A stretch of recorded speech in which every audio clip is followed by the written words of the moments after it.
आपकी सलामती हो मेरी तरफ से, एरम की तरफ से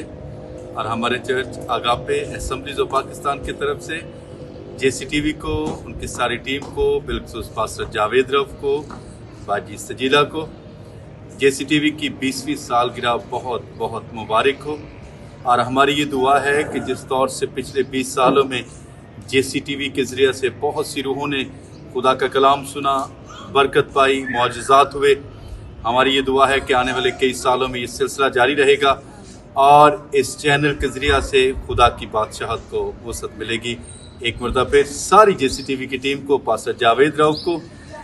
20वीं सालगिरह बहुत बहुत मुबारक। मेरा नाम रियाज सादिक और मेरे साथ है मेरी अहलिया एग्नस रियाज और हम आपको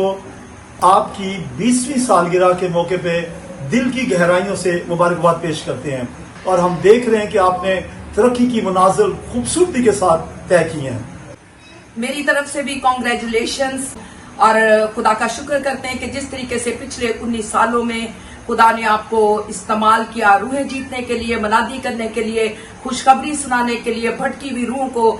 खुदा के पास लेके आने के लिए। और मेरी दुआ है इस 20वें साल में भी खुदावंद इसी जोश के साथ, इसी वलवले के साथ, इसी खुशी के साथ, इसी सेहतमंदी के साथ, दानिशमंदी के साथ खुदावंद आपको ऐसी 20 नहीं हजारों साल आपको JCTV को मुबारक हो और ऐसे आने वाले बहुत से सालों में आप खुदावंद की खिदमत इसी तरीके से सरअंजाम दें।